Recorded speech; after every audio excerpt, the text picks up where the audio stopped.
আজ আমরা এক অসাধারণ কাহিনীর গভীরে যাব। এটা এমন এক গল্প যেখানে এক অটুট নতুন বিশ্বাস সরাসরি চ্যালেঞ্জ জানিয়েছিল এক প্রাচীন বছরের পর বছর ধরে শেকড় গেড়ে বসা এক ক্ষমতাকে। আর এই প্রশ্নটা কিন্তু খুব গুরুত্বপূর্ণ, কারণ এই একটা প্রশ্ন থেকেই এমন এক সংঘাতের শুরু হয়েছিল যা কিনা পুরো ইতিহাসের মোড় ঘুরিয়ে দিয়েছিল। তো চলুন একটু তখনকার মক্কার ছবিটা কল্পনা করি। ইসলামীর ঠিক আগের মক্কা। শহরটা ছিল বেশ প্রাণবন্ত, কিন্তু এর সব কিছু চলত পুরনো ঐতিহ্য আর রীতিনীতি মেনে। এর সমাজের মূল ভিত্তিটাই ছিল বহু ঈশ্বরবাদ, মানে অনেক দেবদেবীর পূজা, আর বংশীয় ক্ষমতা, মানে বাণিজ্য হোক বা ধর্ম, সব কিছু নিয়ন্ত্রণ ছিল হাতে গোনা কিছু অভিজাত পরিবারের কাছে। প্রথম দিকে এই নতুন বার্তাটা কিন্তু খুব গোপনে প্রচার করা হচ্ছিল, শুধু কাছের কিছু মানুষের মধ্যেই সীমাবদ্ধ ছিল। কিন্তু এরপরই এলো সেই ঐশ্বরিক নির্দেশ, প্রকাশ্যে ঘোষণা করার। আর ঠিক তখন থেকেই সব কিছু পাল্টে যেতে শুরু করল। ভাবতে পারেন বিষয়টা? এই ঘোষণাটা মক্কার জন্য ছিল একটা বজ্রপাতের মতো। যে স্থিতাবস্থা, যে নিয়মকানুন এতদিন ধরে চলছিল, সেটাকে যেন এক ঝটকায় ভেঙে চুরমার করে দিল। এটা তো শুধু তাদের দেবতাদের বিরুদ্ধে কথা বলা ছিল না, এটা ছিল তাদের প্রজন্মের পর প্রজন্ম ধরে আঁকড়ে রাখা বিশ্বাস, তাদের পরিচয়ের মূলে এক সরাসরি আঘাত। এখন প্রশ্ন হল, মক্কার অভিযাত্রা কেন এতটা ক্ষেপে গিয়েছিল? কারণটা কি শুধুই ধর্মীয় ছিল? না, আসলে কারণটা ছিল আরও গভীর। এর পেছনে লুকিয়েছিল তাদের সবচেয়ে দামি জিনিসগুলো হারানোর ভয়, ক্ষমতা, নিয়ন্ত্রণ আর সমাজে তাদের দাপট। দেখুন, এই নতুন বার্তাটা তাদের সমাজের একেবারে গোড়ায় নাড়া দিয়ে দিয়েছিল। তাদের যে ধর্মীয় আধিপত্য ছিল, মানে তারাই ছিল ধর্মের রক্ষক, সেটা প্রশ্নের মুখে পড়ল। তাদের অর্থনৈতিক নিয়ন্ত্রণ, এমনকি দুর্বলদের ওপর যে অবিচার করার একটা ক্ষমতা তারা ভোগ করত, হঠাৎ করেই সবকিছু যেন হুমকির মুখে পড়ে গেল। তো তারা প্রথমে কিন্তু সরাসরি আক্রমণে যায়নি। তাদের প্রথম চালটা ছিল বেশ কৌশলী। তারা পারিবারিক সম্পর্ক আর সামাজিক চাপকে কাজে লাগাতে চাইল। তারা গেল নবীর চাচা আবু তালিবের কাছে। আবু তালিব ছিলেন খুবই সম্মানিত একজন নেতা। তাদের আশা ছিল তিনি হয়তো তার ভাতিজাকে এই নতুন পথ থেকে ফিরাতে পারবেন। কিন্তু সেই চেষ্টা যখন কাজে দিল না, তখন কুরাইশরা তাদের কৌশল বদলাল। এবার শুরু হলো এক অন্যরকম যুদ্ধ, কথার যুদ্ধ। তারা একেবারে পরিকল্পনা করে প্রকাশ্যে একটা অপপ্রচারের অভিযান শুরু করে দিল। তাদের প্ল্যানটা ছিল চতুর্মুখী, মানে চারদিক থেকে আক্রমণ। প্রথমত, তারা নবীকে নিয়ে সবার সামনে উপহাস আর ঠাট্টা বিদ্রুপ করতে শুরু করল। দ্বিতীয়ত, তার শিক্ষাকে ইচ্ছেমতো বদলে দিয়ে বিকৃত করে মানুষের মধ্যে বিভ্রান্তি ছড়াতে লাগল।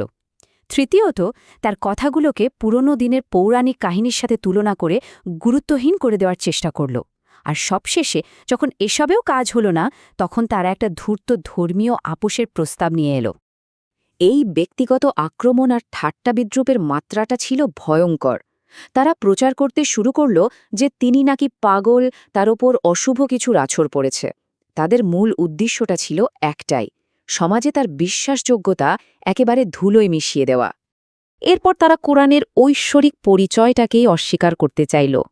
তারা গুজব রটাতে শুরু করল যে এই কথাগুলো আসলে নতুন কিছু না, এগুলো পুরনো দিনের গল্প যা তিনি অন্যদের কাছ থেকে শুনে শুনে লিখেছেন। তাদের লক্ষ্যটা ছিল খুবই পরিষ্কার, খোদ এই বার্তার বিশ্বাসযোগ্যতাকেই শেষ করে দেওয়া। আর দেখুন, তাদের শেষ চালটা ছিল একটা আপোষের প্রস্তাব। বাহ্যিকভাবে দেখতে বেশ ভালোই মনে হতে পারে, কিন্তু এটা ছিল এই নতুন বিশ্বাসটাকে ভেতর থেকে দুর্বল করে দেওয়ার একটা চেষ্টা। তারা বলল, ঠিক আছে, 1 বছর আমরা তোমার সৃষ্টিকর্তার উপাসনা করব, আর পরের 1 বছর তুমি আমাদের দেবতাদের উপাসনা করবে। কিন্তু এর জবাবে যে আয়াত নাজিল হল, তা ছিল একদম চূড়ান্ত আর আপোষহীন। পরিষ্কারভাবে বলে দেয়া হলো, তোমাদের ধর্ম তোমাদের জন্য, আমার ধর্ম আমার জন্য। এই জবাবটা এই বিশ্বাসের মূল ভিত্তি, অর্থাৎ বিশুদ্ধ একেশ্বরবাদকে আরও মজবুতভাবে প্রতিষ্ঠা করল। তো যখন অপপ্রচার, বিদ্রুপ, আপোষের চেষ্টা কোনো কিছুতেই কোনো কাজ হল না, তখন পরিস্থিতি একটা ভয়ঙ্কর দিকে মোড় নিল। কথার যুদ্ধ এবার রূপ নিল শারীরিক নির্যাতনে, সংগঠিত পরিকল্পিত অত্যাচার। আর এই পাশবিকতার প্রথম শিকার কারা হয়েছিল জানেন? সমাজের সবচেয়ে দুর্বল মানুষগুলো। সেই নমুসলিমরা যাদের পেছনে কোনো ক্ষমতাশালী বংশ বা পরিবার ছিল না, যারা তাদের রক্ষা করতে পারত। এর সবচেয়ে বড় উদাহরণগুলোর একজন হলেন বিলাল। তার ওপর যে কি পরিমাণ বর্বরতা চালানো হয়েছিল তা কল্পনা করাও কঠিন। তার মনিব উমাইয়া বিন খালাফ তাকে ইসলাম থেকে ফেরানোর জন্য এমন কোনো নিষ্ঠুরতা নেই যা করেনি। মক্কার তপ্ত বালির ওপর শুয়ে বুকের ওপর ভারী পাথর চাপা দিয়ে রাখা হতো, কিন্তু এত কিছুর পরেও বিলাল তার বিশ্বাসে ছিলেন অটল। ইয়াসের পরিবারের ঘটনাটা শুনলে তো গা শিউরে ওঠে। ইয়াসের, তার স্ত্রী সুমাইয়া দুজনকে একসাথে উত্তপ্ত বালির উপর ফেলে নির্যাতন করা হতো। আর এই নির্যাতনের এক পর্যায়ে আবু জাহলের হাতেই সুমাইয়া শহীদ হন। তিনি ইসলামের ইতিহাসে প্রথম শহীদ। আর এখান থেকে বোঝা যায় এই অত্যাচার থেকে আসলে কেউই নিরাপদ ছিল না। এমনকি নবী সাল্লাল্লাহু আলাইহি সাল্লাম নিজেও এর শিকার হয়েছিলেন। তার বংশ তাকে সুরক্ষা দিলেও শত্রুরা তাকে সরাসরি আক্রমণ করতে ছাড়েনি। একবার তো তিনি যখন নামাজ পড়ছিলেন তখন তার পিঠের ওপর উটের নাড়িভুড়ি পর্যন্ত ফেলে দেওয়া হয়েছিল। এইভাবে যখন অত্যাচার আর সহিংসতা বেড়েই চলছিল, তখন একটা সমাধানের খুব দরকার হয়ে পড়েছিল। আর সেই সমাধানটা এলো এক কঠিন সিদ্ধান্তের মাধ্যমে: ভিন দেশে আশ্রয় খোঁজা। নবী সাল্লাল্লাহু আলাইহি সাল্লাম তখন একদল মুসলিমকে আবেসিনিয়ায় হিজরত করার অনুমতি দিলেন। আবেসিনিয়া মানে আজকের ইথিওপিয়া। আচ্ছা, এই জায়গাটাই কেন বেছে নেওয়া হলো?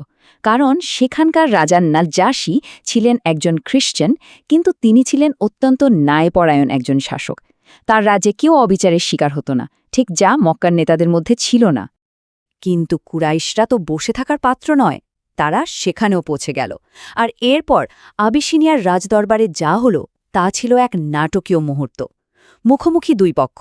একদিকে কুরাইশদের প্রতিনিধিরা, যারা মুসলিমদের ফিরিয়ে দেওয়ার জন্য রাজাকে প্ররোচিত করছে, আর অন্যদিকে মুসলিমরা, যারা নিজেদের বিশ্বাসের পক্ষে কথা বলছে। মুসলিমদের পক্ষ থেকে কথা বলতে উঠলেন জাফর বিন আবি তালেব। আর তার কথাগুলো ছিল অসাধারণ। তিনি শুধু আত্মপক্ষ সমর্থনই করলেন না, তিনি তুলে ধরলেন কিভাবে ইসলাম তাদের জীবনকে বদলে দিয়েছে। তিনি বললেন, হে রাজা, আমরা একসময় অজ্ঞতা আর বর্বরতার মধ্যে ডুবেছিলাম, আর এই নতুন ধর্ম আমাদের শিখিয়েছে সত্য কথা বলতে, বিশ্বাস রক্ষা করতে, দয়ালু হতে। তার এই কথাগুলো রাজার মনে গভীরভাবে ছাপ ফেলেছিল। আর এরপর এলো সেই ঐতিহাসিক রায়। রাজা জাফরের কথা আর পবিত্র কোরআনের কিছু আয়াত শুনে এতটাই প্রভাবিত হলেন যে তিনি কুরাইশদের দাবি সরাসরি প্রত্যাখ্যান করে দিলেন। তিনি ঘোষণা করলেন, আমি এই শরণার্থীদের ফিরিয়ে দিতে পারব না। তারা আমার রাজ্যে সম্পূর্ণ স্বাধীনভাবে বসবাস আর তাদের ধর্ম পালন করতে পারবে। মক্কায় ফিরে আসি। এত কিছুর পরেও কিন্তু নবীর সাল্লাল্লাহু আলাইহি ওয়াসাল্লামের উপর চাপ কমাতো দূরের কথা, আরও বাড়ছিল। তার চাচা আবু তালিব যখন তাকে আবারও বোঝানোর চেষ্টা করলেন, তখন তিনি সেই বিখ্যাত কথাটা বলেছিলেন, চাচা, আল্লাহর কসম, যদি ওরা আমার ডান হাতের সূর্য আর বাম হাতে চাঁদও এনে দেয়, তবু আমি এই পথ ছাড়ব না। এই একটা কথাই তার অটল সংকল্পের প্রমাণ দেয়। কোনো লোভ বা কোনো হুমকি তাকে তার লক্ষ্য থেকে সরাতে পারেনি। তো আবেসিনিয়ায় একটা নিরাপদ আশ্রয় তো তৈরি হলো। এর মানে এই সংগ্রামটা আর শুধু মক্কায় টিকে থাকা লড়াই রইল না, লড়াইটা একটা নতুন মাত্রা পেল। এখন প্রশ্ন হলো, এই নতুন ধীরে ধীরে বাড়তে থাকা বিশ্বাসের জন্য সামনে কি অপেক্ষা করছিল? তাদের পরবর্তী পদক্ষেপ কী হবে? এই প্রশ্নগুলোর উত্তরই কিন্তু ইসলামের ভবিষ্যৎ গতিপথ নির্ধারণ করে দিয়েছিল।